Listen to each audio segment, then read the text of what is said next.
And we have one of our management team coming in to see us. It's John Ramshaw popping in. So before Ed comes back onto the couch or the seat, it's a lot warmer in here, John, than it is out there. It certainly is. It's turned freezing out there. It has turned freezing indeed. Let me just turn this on for you.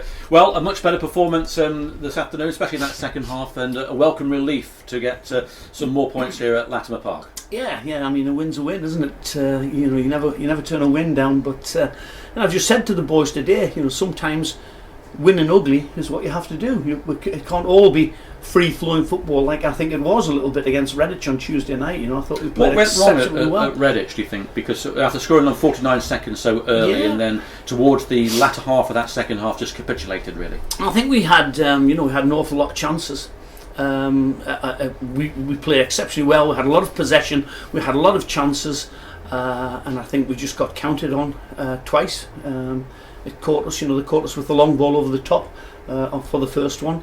And then we didn't close the ball down on the edge of the box for the second one, and paid the price. But we didn't take chances at one end, and you always leave yourself vulnerable when that happens. So.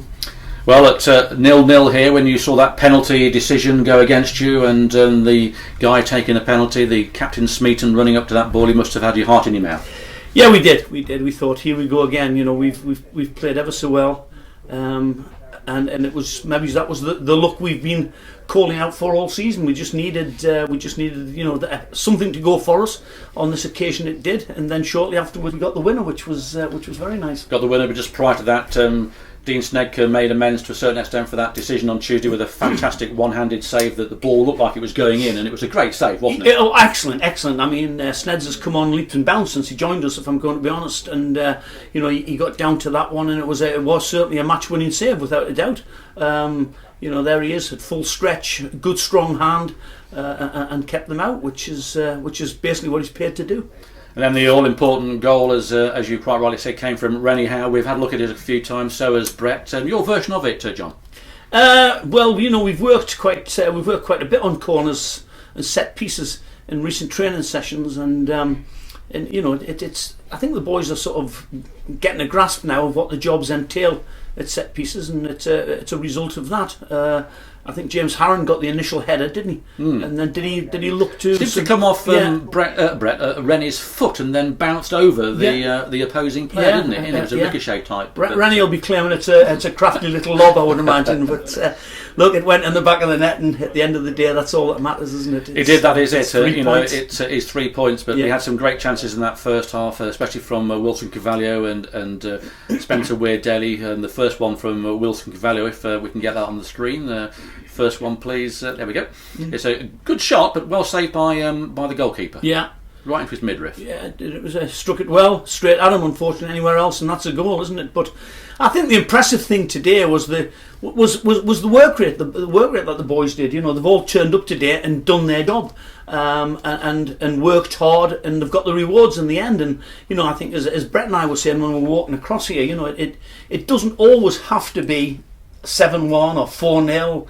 Or whatever, a 1-0, you get 3 points for 1-0, the same as you do for the 7-1 win at St Ives, and I think that's something that the gaffer and I are just trying to get across to the boys, that it's all about doing your job, being good at your job, and grinding out results, and then once you've earned the right, you can start to play. Yeah, certainly, and we've got two very important games coming up now. Top and bottom sides. We play Leamington on Tuesday. When these notes come out, we'll have played them, and Cinderford, who are bottom. So it'll be sublime and ridiculous, really, and it's going to be a huge challenge for the Poppies to progress from this confidence win at Leamington. It is, yes, and it's no game's easy. And you go to the top of the league. And you'll get a hard game, but then you go to the bottom of the league and they're fighting for their lives, and you expect a hard game of them. So there's never going to be an easy game at the standard of football, but you've just got to treat every game professionally. You've got to treat them with their own merits and go about your jobs professionally, and you do that and you'll get something out of it. Marcus has been under terrific pressure the last few weeks, especially at home matches, and after that defeat on Tuesday night, it looked like he could be in trouble to a certain extent. So it must be a huge relief for him and yourself that the team's come out with a win today. Oh, it is, yes. And I think what the fans have got to understand, and of course it's not easy when you're a fan because you want your team to win every week, and the gaffer and I understand that. But I personally think it takes 3 years for somebody, unless you've got an awful lot of money and an awful lot of input. It takes 3 years for you to build a championship winning side, and traditionally the second year is usually worse than the first year in terms of results and league positions, and then everything clicks into place and you kick on, and the third year that you go on and win the championship. And I, what I would say to the fans is just be patient. We are a work in progress still, without a doubt.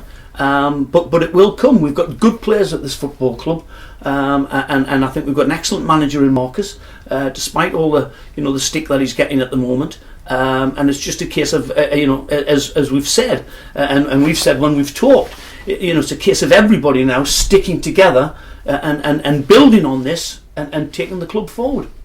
It is, as I say, we're going to be at Leamington at the new windmill on Tuesday. That could be a huge game for us, isn't it? It is, yeah. And, it's I suppose it's a little bit of a local derby as well, isn't it? As far as it goes, so they're flying at the moment. It's going to be a big game, but we've proved in the past that these are the games that we get up for, and raise our game for. So hopefully we can go there and come back with at least something to show.